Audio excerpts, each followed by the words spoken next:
Flow Unleashed. When you find yourself feeling like, I just don't have enough time, we just need to get stuff done, we just need to push on, do you stop to understand the effect this has on your self-leadership and how you're influencing others? Well, stay tuned as we unpack how the field of positive psychology has affected leadership in the last decade and why you don't need to be a superhero to be a positive leader.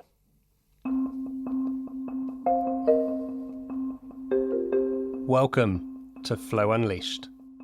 I'm Cameron Norsworthy, and this is your podcast for human performance.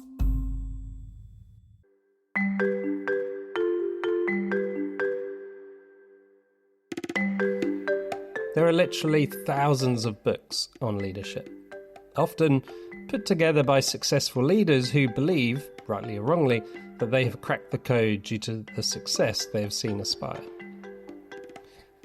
But what does the field of positive psychology say about leadership? What are the lessons that we can garner from evidence-based practices in this area? How should we lead others through the lessons of the latest research in this field? One person that has taken a deep dive into this area is Cornelia Lucey. Inspired by a time as a former senior executive, Cornelia became fascinated by the decisions leaders make. And why? Cornelia is now an award-winning chartered leadership psychologist with over 15 years of experience coaching and consulting in the industry and has published widely on well-being, resilience, and positive leadership. Flow Unleashed. Welcome to the show, Cornelia. Thank you for having me, Cameron. I'm looking forward to this. Yeah, it looks like you're in a nice beach hut where you're at the moment. Is that the case? Not quite, no. This is our garden office, so built kind of pandemic times and just consciousness of children in the house and creating a little outhouse for us to escape to work. So yeah, this is our little outhouse, but it remains unpainted interiorly, so it looks a bit like a ski chalet as well, or a sauna I get asked about as well. Yeah. Yeah, your private sauna. Yeah. Not as nice as your little fishies in the background. I like that. Yeah, it's important to have a good place to work, especially when we're talking about positive leadership. It's important we self-lead in the right way. Yeah, too right. Yeah. So what got you into positive leadership? What got me into positive leadership? So I know obviously you and I have spoken a little bit about this, Cameron, but many things have got me into this. But I always go back to the beginnings and thinking about my family unit and how I was raised and where I came from. And I suppose that's the start of the story. So I come from an absolutely huge Irish family, and I have 37 first cousins just on my mum's side of the family alone. And my dad's family is slightly smaller, but I was always struck when we came together just how different and similar as well some of our journeys were, some of our stories were, what we were like as characters and people. And, that echoed as well from my own family unit. So my mum and dad, very, very different characters. And always been really curious and interested about what creates that, what creates the different ways we lead ourselves and what creates our different experiences, what makes us go on to do different things. Why can one person go on to achieve everything they set their mind to, their heart to, and have the most amazing experience and journey and really appreciate that journey in life? And what are the factors that really negatively impact people in their life and go on to have negative outcomes, whether it's addiction, whether it's severe mental illness, or those sorts of things. So I think in my family, I've seen the spectrum because it's such a huge family. And I've seen that on a really small scale within my own family unit, but also my wider family. And so I think from a very early age, I was really curious about what is it that leads to that. And then as I went through all my different experiences, whether it's schooling, first jobs, working as a journalist, working as a teacher, growing up in a really cosmopolitan part of London, in East London, just seeing all the different ways people's life experiences can be affected, and noticing really early on that leaders can have such an influence on that. So whether a leader strives to bring, I often talk about the sun in or the clouds in, can make such a big difference. And I also think, going back to the point you were saying about self-leadership has such a vast impact on how people turn up and show up for life. So I go back to my very beginnings, but then I think that's been reiterated through all of my experiences, my work experiences, the environments I've been working in. It's just really sharpened down for me that we need to know more about positive leadership. We need to know more about how we bring the best out of ourselves. And we need to help ourselves to do that, but we need to help others to do that. So that's, I guess, a kind of whistle stop of what got me to be so interested in positive leadership. I can imagine that big family grapevine, seeing all these different people self-lead in a different manner and seeing the outcomes with front row seats must have been quite interesting. Totally. Super interesting. And it's constantly evolving. So learning more and more. So what is positive leadership? How does it differ from other forms of leadership for people hearing this for the first time? Yeah, great question. So, and often quite a misunderstood concept. So when people think of the term positive leadership, if they've not come across it before, they might be thinking, oh, it's about how we're constantly positive as leaders. So it's all about being positive all of the time and putting a shiny facade on everything and being really Pollyanna about what's going on. And it's not that at all. So I suppose anyone listening to that for the first time, I'd encourage them to suspend what they understand of the term positive and leadership. And it actually comes from positive psychology. So the scientific exploration of optimal functioning. So how do we bring the best out of people, individuals, communities, etc.? So what is the scientific field and what does that tell us about that? And that's been applied into an understanding of leadership and what that looks like in terms of how we lead, how we get people to follow. So it's the integration of positive psychology and what we know in leadership together. So it's the objectivization of the word positive into leadership. So in terms of what that actually means and what that looks like, I definitely am not one of the first people to start or develop this field. So positive leadership really started dominantly with Kim Cameron's work in the US. So looking at what does extraordinary performance look like. And he was looking at what does that practice look like in organizations where we create a positive environment, a positive culture, and achieve extraordinary results. And what I had done with my research and working with Yolanta Burke on this as well is update, I guess, more of Kim Cameron's work and other earlier positive leadership researchers into thinking, well, what does that actually look like in practice? So positive leadership, I would think about it now as kind of positive leadership 2.0, and it's looking at how do we bring the best out of ourselves and others. So it's the both and. It's myself and you, Cameron, rather than just how do I bring the best out of myself? It's how do I bring the best out of me and you so we can create great outcomes for ourselves, for our team, for our organisation, for our community and the wider stakeholders as well in order to achieve the best results we can. Yeah, Kim Cameron's work is fantastic in terms of what makes a virtuous institute and exactly how to, yeah really important. Yeah, Is that important? Have those virtues been integral into positive leadership, or has research veered off? Yeah, well, I suppose it's a very much a pro-social research area. So those virtues are inherent in that. And the research that we have done, and when we've looked at, well, what does that actually look like in practice? Values has come up as really important. So people understanding what brings the best out of themselves in terms of their meaning, their purpose, and how they put that into action. So on that level, that's really important. And the virtuousness in terms of how the collective work together across those resources is really important. So it's definitely there. And then in terms of strengths, understanding our strengths, our character strengths as individuals, as team players, that's also really important as well. So it's still there. But I suppose the research, from my perspective, has shifted more to what does this actually look like in practice? So what are the palpable, tangible things leaders can do to bring the best out of themselves and others? And there is another researcher, Marcus Ebner in Austria, who's doing lots of work around that in terms of the PERMA framework as well. So our model of positive leadership, the Alight model, which I'm sure I'll talk to you about a bit more in a moment, integrates health for the first time. So a real deeper understanding of how can we promote health, how can we orientate health, how can we integrate health in what we're doing. And I suppose that kind of veers away slightly from Kim Cameron's work and other work so far. That might be the kind of slight difference in direction we're going in.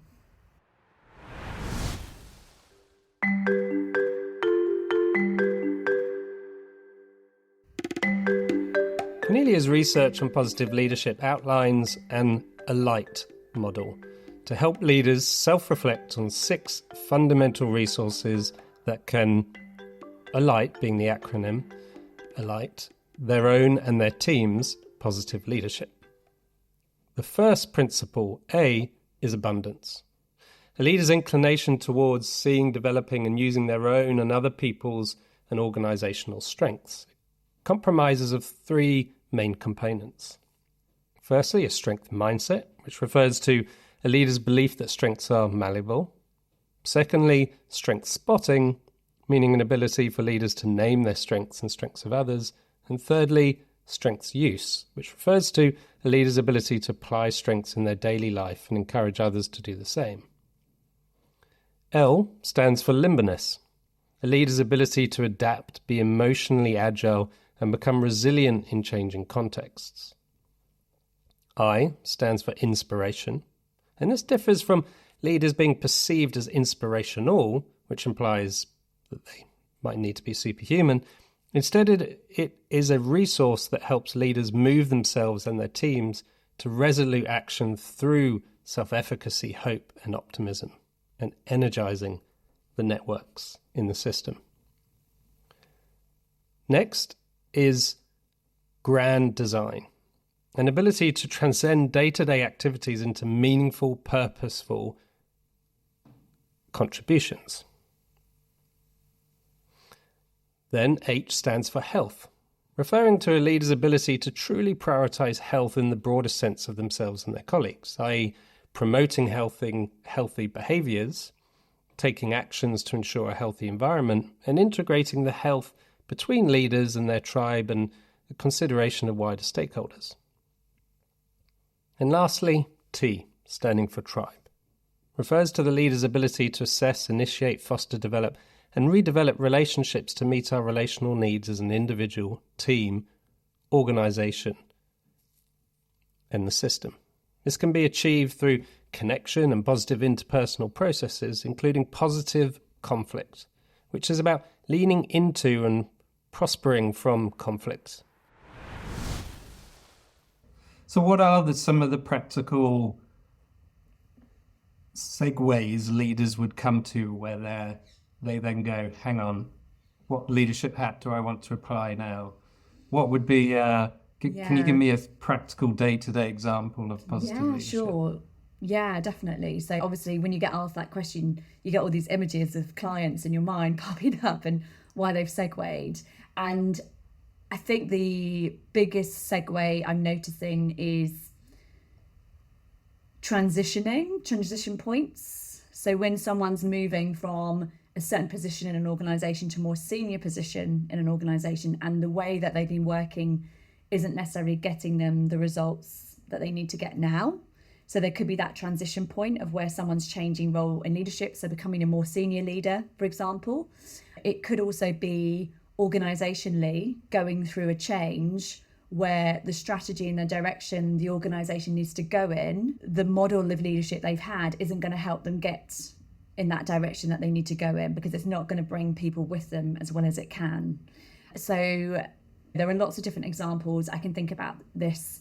So one more practical example that comes up in my mind is a particular female leader that I've worked with for a considerable amount of time, a CEO of a large care home chain in the UK. So thinking about the social care sector, who moved from being the CFO to the CEO in a really short space of time, And at the same time, the organisation ended up being sold by its French asset management into and being put out for sale essentially. And she got backing through another asset management in the UK to do a management buyout. So they're the leader who is thinking about how do I rock and roll as a CFO, who's suddenly becoming a CEO, who's suddenly doing a management buyout. So for her, what was really important was she needed to find a way quickly, so to speak, to help her think about her thought patterns, help her think about her limberness, her adaptability, her emotional agility, her resilience, to ride a really difficult wave that hadn't been trod before. There was no pathway for getting where she needed to go. And so she knew about positive leadership. We dabbled our toes together in some work on positive leadership, but she really needed a support partner to help her make that journey. And so now, moving that further on, she also is thinking about a big growth plan that they've got in mind. So they want to double the number of homes they have in a course of 5 years. And she needs to also bring her rest of her leaders along in this new vision that they're co-constructing together, which requires a different type of leadership to what they may be used to. So quite often we see in organisations this kind of parent-child dynamic where the head of the organisation, the CEO, says, this is the way we're going to lead, this is what we're going to do, and come on, join in line, let's go. And then sometimes the rest of the employees are a bit like children who are like, okay, you've given me the direction, I'm going to go with that. Whereas what's really needed is an adult-to-adult relationship between the CEO and the other leadership counterparts in the organisation. And that requires positive leadership. It requires everyone to own themselves, understand themselves, bring the best out of themselves and those around them. And so we're rolling out a programme of development to help all of the leaders in that organisation bring the best out of themselves and be the authentic best versions of themselves. And that will allow them to go on this growth journey that they haven't before been on. So that's, I suppose, one practical example of where a leader might think, hang on a second, I need a different type of leadership. So it's not just about authentic leadership or transformational leadership. It's something bigger than that. It's bigger than me, and it's about everyone in this organisation rather than just me. So when that real fundamental shift needs to happen, mindset changes, behavioural changes, that's where I feel positive leadership can really add value. The other area is fast growing small organisation, which I'll often be working with. For example, what's coming up in my mind is a tech organisation who are literally developing things as they go along and don't have a really clear leadership framework in place, a really clear understanding of what they want their culture to look like and be like. And they understand and learn more about positive leadership and want to kind of bring that and integrate that into their journey and where they're going. So a different way of not necessarily bringing in a new model, but actually bringing in a model to start with to help their growth so they can go in the direction that they want to go in. Equally, another organisation, large financial organisation, their old leadership model isn't fit for purpose anymore. It's going to actually get in their way of their success. They need to think about how does everyone become a leader in the organisation. They need to think about how do we all innovate, how do we all create, how do we all grow. And positive leadership brings that opportunity where other forms of leadership haven't always brought that opportunity. Yeah, interesting examples, especially the first two. Whenever there's uncertainty or complexity, the individual, the leader, we often fear comes in and we don't become our optimal self, and we often default, for a lot of people, to command and control styles of leadership. Yeah, of course. So natural, more transactional styles of leadership. So really helpful to have that focus on, coming back to what you said at the very beginning, it's not me doing a good job, or it's not specifically helping the person next to me, but helping us as a as a unit. How do we move forwards? You mentioned transformational leadership. How does transformational leadership integrate or fit into the concept of positive leadership? So it's probably the most closely aligned model, I would say, along with authentic leadership as well. So Fiona Beddoes-Jones around authentic leadership. It fits in really well in the sense that we're thinking about going on a transformative journey. So we're kind of inside out opportunity. So there is the real connection there. And how do we tap into who we really are? How do we be really mindful about who we are? And how do we grow that further? So I think the adaptability part, when we look at the Alight model, going back to the limberness resource, so thinking about how we are adaptable, how we are emotionally agile, that really ties into the transformational model of leadership as well. There are some definitely overlaps and integrations, and I'm really interested in looking at that more deeply as well. And you know, it's something that I kind of map to think about positive leadership, the Alight model, Kim Cameron's models, other models, transformational, authentic. And I think sometimes it's more about understanding, well, what does the client in front of you want and need? And therefore, what aspects of these different leadership models could be helpful to them? But I think the type of clients that come to me, or the organizations that come to me, want that both, and the kind of we, us, the wider piece, which I think transformational leadership doesn't necessarily offer. It very much focuses on, and not always, I think if it's done well, not always, but it can just focus on the individual more than the collective. So I think maybe that's more of the differences. But I'd be interested to know your opinion as well, Cameron. I mean, it seems that they're probably very aligned. It sounds like positive leadership has a wider remit, bringing in things such as health, or bringing in wider aspects of the field of positive psychology as a whole. Yeah, you know, exactly. But I'm imagining both very focused on learning, growing, using strengths, and helping people self-actualize in the workplace in order to increase team performance. Yeah, and really deepening that self-awareness piece. I think that's a real strong tie between them both.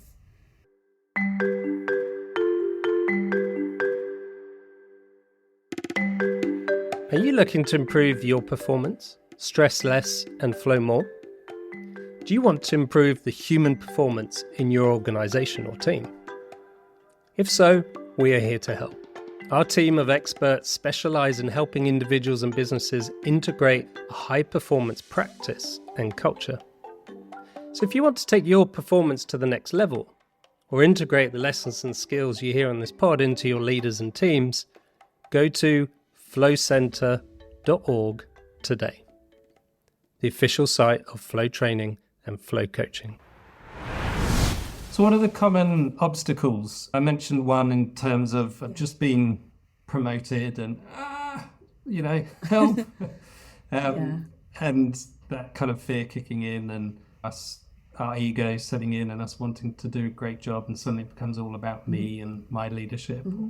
Or we're firefighting, and it becomes about trying to just problem solve and put lids on hot smoke.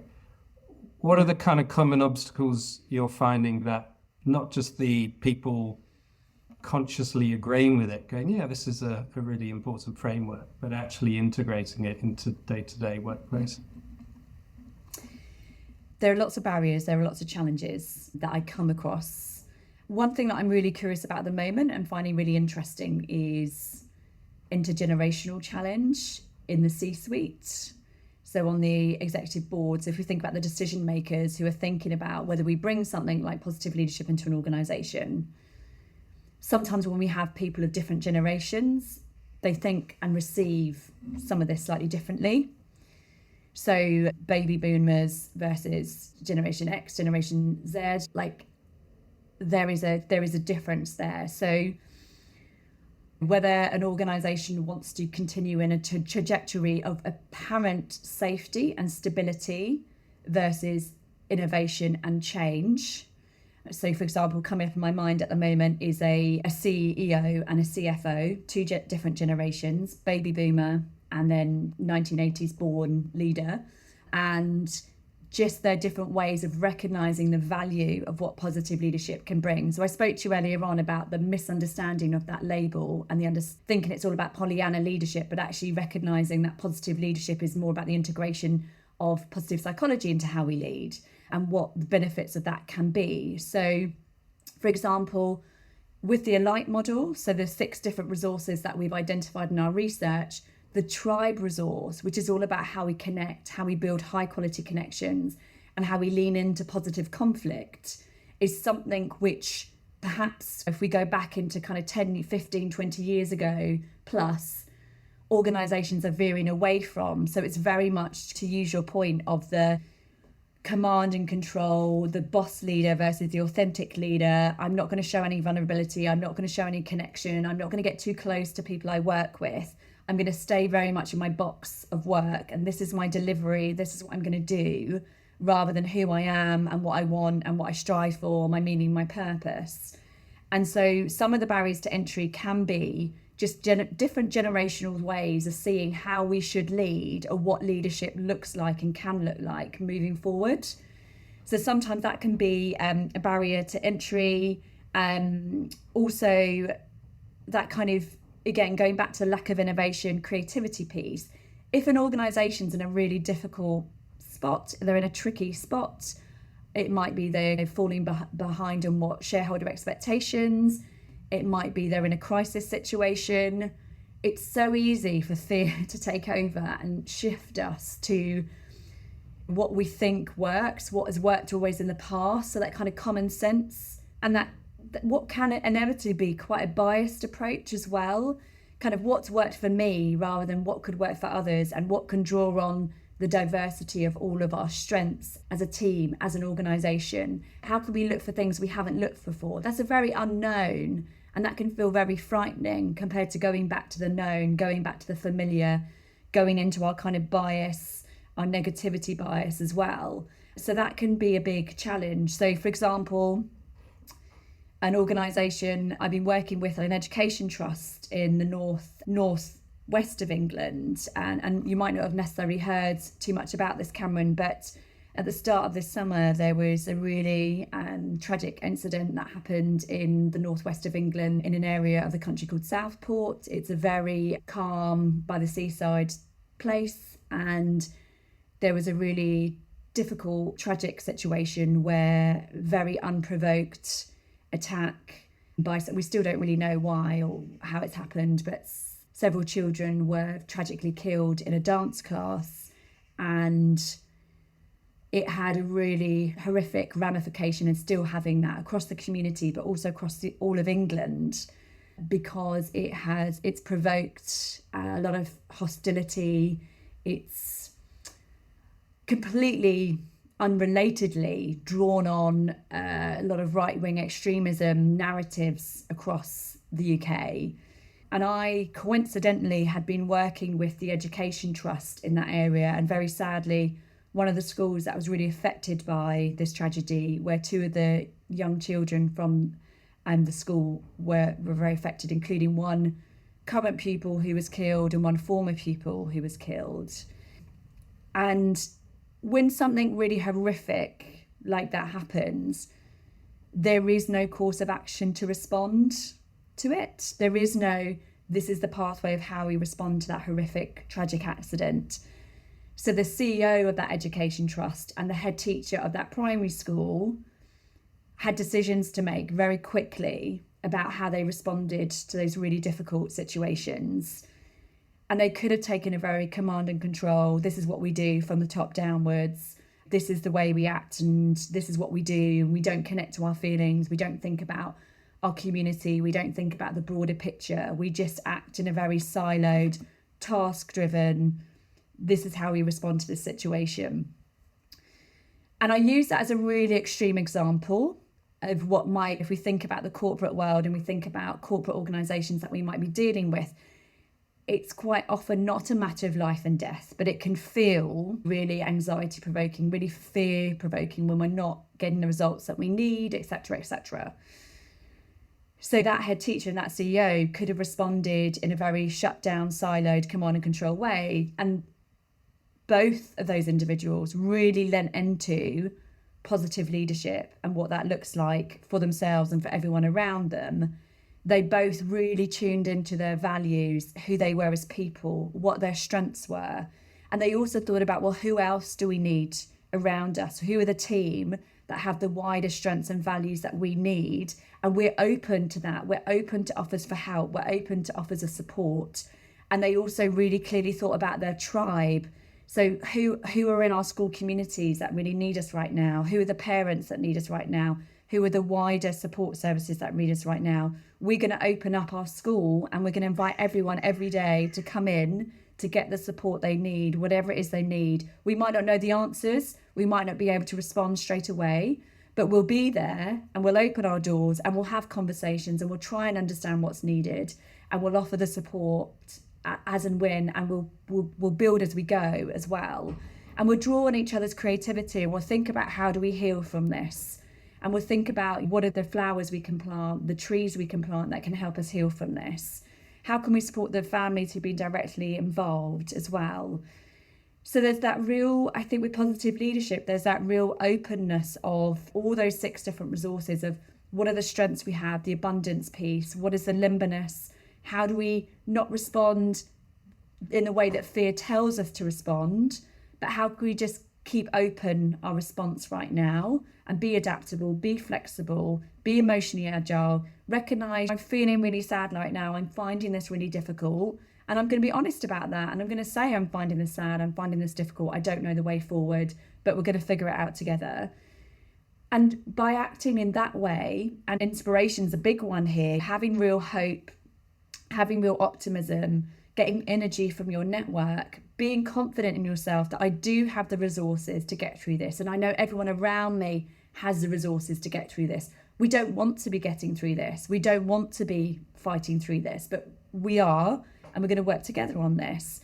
All those different aspects of positive leadership and the model that we've developed in positive leadership in practice are what's really going to help someone in that situation. And I'm really pleased to say that the head teacher, that school community, that education trust, they have dealt with this situation beyond anything I could ever have imagined. They just have done so incredibly well. It's a really difficult situation still for everyone in that community, and it will be for some time, but it's just inspirational what they've done. So I've gone off slightly in a tangent there, but in terms of what the barriers are, sometimes it's about openness and trust. And if we're not going to make a leap of trust and we're not going to be open to what the future holds, then it's really easy to push away from positive leadership. But if we can be open and trust, it can make a really big difference.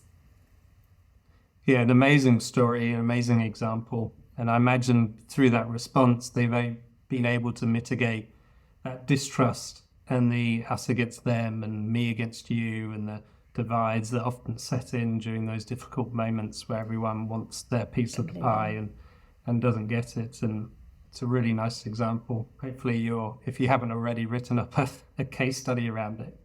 You know, you stated once in something you wrote that I read, leadership is a choice in the complex moments we find ourselves in, which I absolutely love.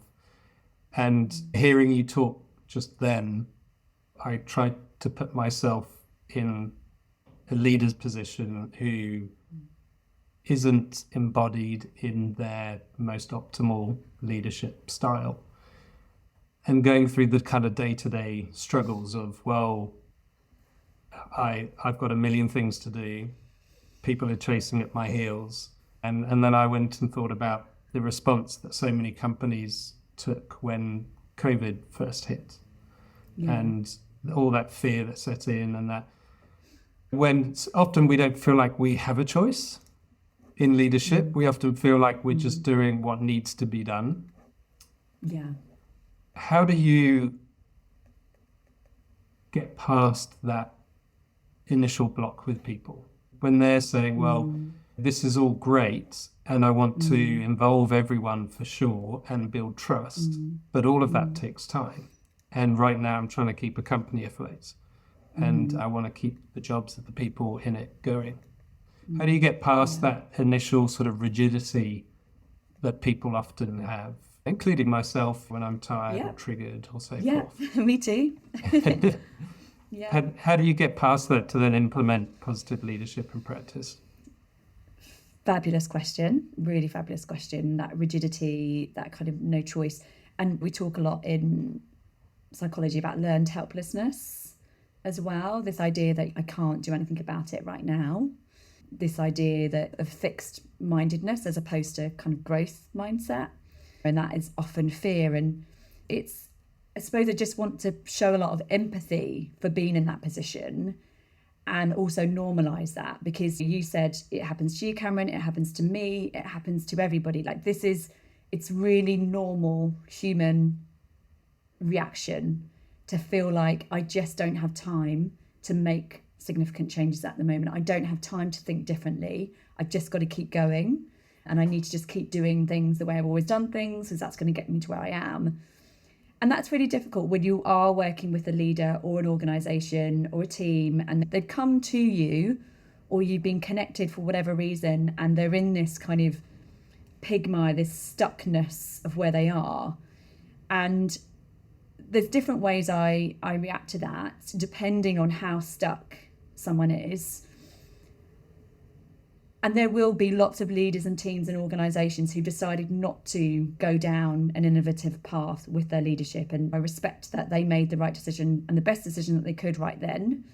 But I often will say to, whether it's an individual leader or a team or an organisation, whether it's the learning and development team, I'll kind of say, well, let's play out these two different scenarios. Let's play out keeping on going where you are right now. Where's that going to get you? Okay, let's think about a shift in course. Where might that shift in course get you? And just help people see the different directions we're going to go on, whether we steer the ship east or whether we steer the ship west. It's a choice. And it's funny that you bring up the pandemic situation and the changes and the reactions that were made. And I've been thinking a lot recently about how we sometimes feels like we've not necessarily learnt lessons from that really significant moment in time in our lives, because you've got lots of organisations demanding people come back to work full time in the office, and the impact that that's having on people, and how that again isn't being considered across generations, across individual perspectives, individual situations. And so I think helping people think about, what do they really want to achieve? You know, what is their vision? Where are they trying to go? And we talk about a lot in our model of positive leadership of grand design. So what is your grand design here? So what is the purpose for you doing what you want to do? What is the meaning of what you're trying to do, what you're going to do? And what does that look like in terms of the daily actions that play out? And like audit that between what you're doing now versus what that does look like, and where are the gaps? And how can we address those gaps? How can we narrow those gaps and work together more in the vision of where you want to go than where you might go if you carry on going on the course of direction that you're going on right now? So helping people maybe see the differences of what the outcome might be if you carry on doing what you're always doing, or try something different. Also, it's unpicking what are the real fears. So I often say to people, let people go there. Like, had you come across the Wobble Technique, Cameron? No, I'm intrigued. No, okay. So this is something, it sounds really funny, and it sounds really basic, and you think about jelly wobbling on a plate, but thinking about the word wobble and the letters of wobble. So if you think about the W-O of wobble, and then you think about the BB of wobble, and you think about the LE. So if you think about W-O, what's the worst thing that could possibly happen? So I often, when people are in those positions where they're feeling really stuck, I want them to think about what is the very, very, very worst thing that can happen in the situation. Like, how can you literally play this catastrophically? How can you play this catastrophically, and what does that look like? And let our brains go there, because sometimes our brains just need to be allowed to feel the fear and feel the worry. And then I get people to think about, okay, right, let's think about all those worst case scenarios, and they come up with things, and I say, no. I want you to think really darkly here. What is the worst that can happen? And just let people go there. And then think about the BB. What's the very, very best thing that could happen in this situation? And what could that look like? What is the very, very, very best thing? Like, you've won the lottery, whatever. What's the best thing that can happen? And then the LE is, okay, right, so we thought about what's the very, very worst thing that can happen in this situation, whatever it is you're trying to do. We thought about the very, very best thing that could happen. Now let's just turn to what the most likely thing is going to happen in this situation. And sometimes what I see is when we let people think about the very worst things that can happen, we can liberate their mind to realise, you know what, even if that happened, I'd get through it, I'd be okay, I would survive. And actually, I've stopped thinking about the very, very best thing that can happen. I've stopped my brain thinking about the possibilities, the opportunities. And then actually, what's the most likely thing going to happen? And so sometimes I think if you carry on doing the way you're always going to do things, is that going to lead you to the most worst possible outcome, the best possible outcome, the most likely outcome? Or how can we shift course? You know, how can we bring in some components, some elements of positive leadership that might contribute to more of the best outcome, or might mitigate against some of the worst outcomes, or might support more of the likely outcomes? So that's another way that I might help people reduce that rigidity of their mindset. And these are all things I apply to myself as well, Cameron. You know, we're all able to go into that fixed mindedness, that rigidity. And sometimes we just need support to shift our perspective. Yeah. Yeah, I love that wobble analogy, because it's good to wobble from side to side and examine the extremes and then come back. And all those answers you gave, you know, I did ask you what you do, and they sort of preface someone having an aid of a coach, which would come across in your answers because that's what you do. But I think it's touched on a really important point. It's when we have a coach, we're able to have that reflection. We're able to have that bounce back. We're able to have your perspectives and ideas help the individual. And so often I see leaders out there trying to do it on their own and only notice that they're in a suboptimal place way down the rabbit hole, you know, when they've already made a mistake or pissed someone off or regretted a particular decision or so forth. I think we probably share this same passion or belief here that coaching is one of the best ways to empower people and bring out the best in, because we don't have all the answers. And over time, I've tried to help people build their own inner coach, right? So we coach ourselves with our self-talk and putting messages so that we can see them and so we can reflect on things. But so often, without that regular touch point, we're too busy, we're too stuck in the weeds to really optimize. Yeah, totally. I mean, so many reflections on that. And yeah, we definitely do share that passion for coaching. And I think particularly coaching psychology, so integrating the psychology into coaching. So integrating what we know about human behaviour and how we develop the skills, the resources, how we understand our cognitions, our emotions, to help us unpick where we want to go, how we want to go there. And I think that reflective space is so important. And I love that you mentioned self-coach as well, because I suppose one thing that I am reflecting as you're talking is a wonderful opportunity and privilege to have a coach, right? So to be able to work with somebody to support you with this and to create reflection space for you. There are other ways to do that. Our self-reflection, taking time to constantly reflect on my practice, whether it's daily reflection, weekly reflection, monthly reflection as a leader, whether we integrate that into our team meetings, whether we create a coaching culture, which means we support one another in a team, in an organisation to coach one another, whether we ask questions rather than give answers. There are ways we can create this kind of reflective thinking space and integrate it more. But it has huge positive benefits on individuals when they do engage with coaches, on teams, on organisations. But I'm very much in favour of democratising access to coaching as well.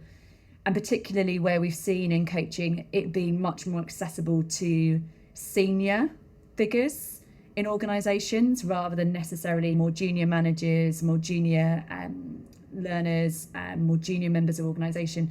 And I think that's where positive leadership, and again, I'm obviously biased around this, but understanding that as a framework and developing that and integrating that in individuals, in teams, in organisations does encourage creating that reflective space for people to think.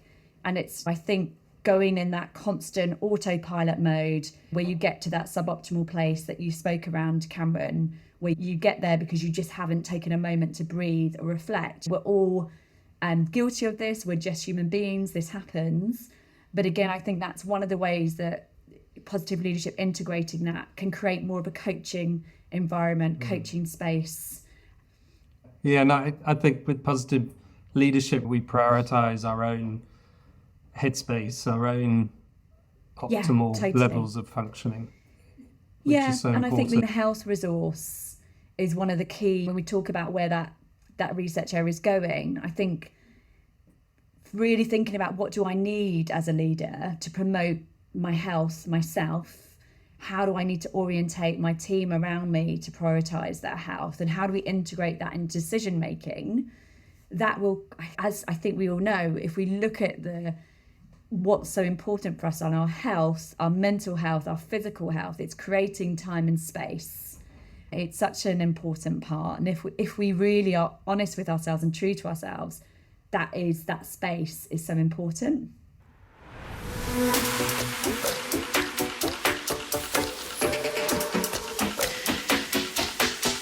Fantastic. Well, Cornelia, we're sort of slowly coming to the end. I think you and me could chew the fat on this for quite some time.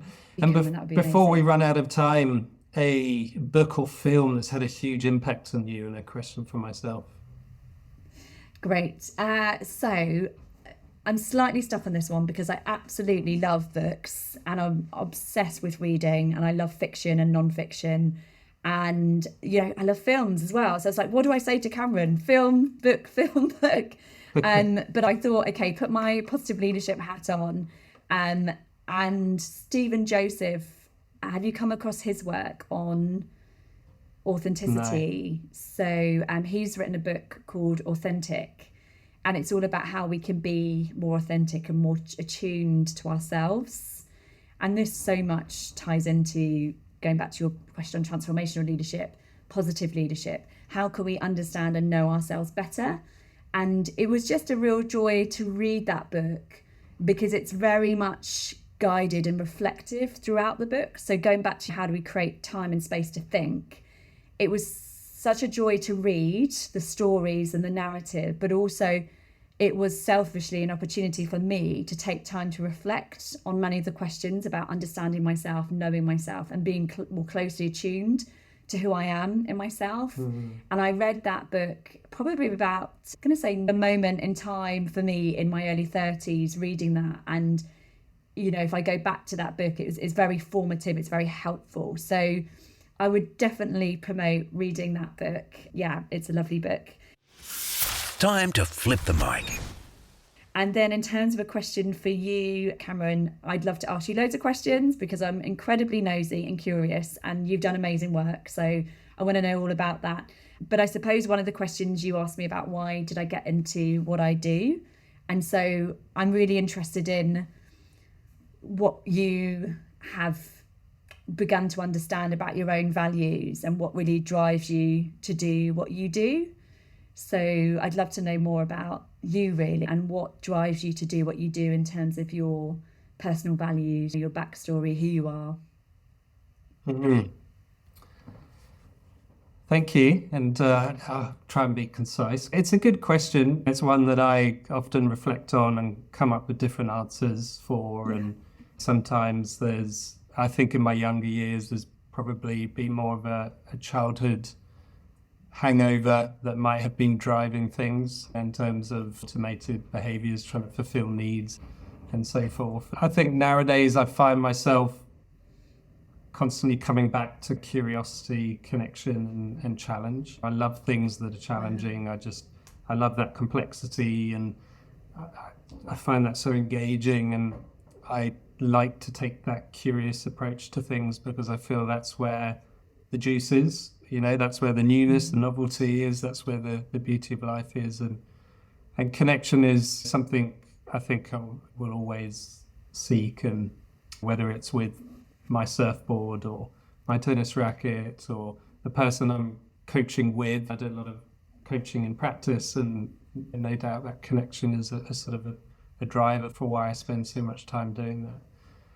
So I think those are 3 principles, but I also just get fascinated in people and why people are people and how do we get the best out of people and how do we evolve as humans. I think there's so much sort of automation that goes on that limits us, and it's such a sore sight to see it happening around. And I kind of get frustrated when I see friends and family members where they're clearly talented, they're clearly intelligent people, but they perhaps don't, coming back to your point right at the very beginning, perhaps they self-lead themselves in the best way. And I think that's the same for humanity as a whole. And so to help us evolve as a species per se, I think it's really important we just have these conversations and constantly edge closer. And certainly myself, it's like if I don't prioritize my evolution daily, my automatic mind takes control and I go down to all sorts of places I don't want to be. And I love the fact that for you it's a daily practice as well, not to go down that automation. And I think that's so important, isn't it? And something that we're all wanting to work on, and hopefully people listening to the podcast are wanting to work on as well. So I think that was a lovely answer. Thank you. Well, thank you. Thank you very much for your time. Great. Brilliant to be on here. Thanks, Cameron. Flow Unleashed. In a world of differing leadership styles, my chat with Cornelia reminded me of the necessary humanity we sometimes forget when under the pump. As leaders, we tend to think we need to have all the answers, we need to look strong and unwavering, and we forget about the connection with our colleagues and how we can empower our team using their resources and ideas during difficult times. Cornelia talked about having an adult-to-adult relationship with our team, rather than feeling the need to parent them. I'm sure we've all been in a position in which we are unsure how to proceed. And as our insecurities get triggered when thinking about failing as a leader, we tend to double down or close ourselves off to those around us, excluding our most valuable resource, them, the team, and potentially losing their trust and connection in the process. So the next time you find yourself in a pickle or unsure how to lead, either yourself or others, reflect about the lessons we have learned from positive psychology. And instead, empower yourself to be authentic, connected, emotionally agile, healthy, and hopeful. To hear more from Cornelia, please see the show notes.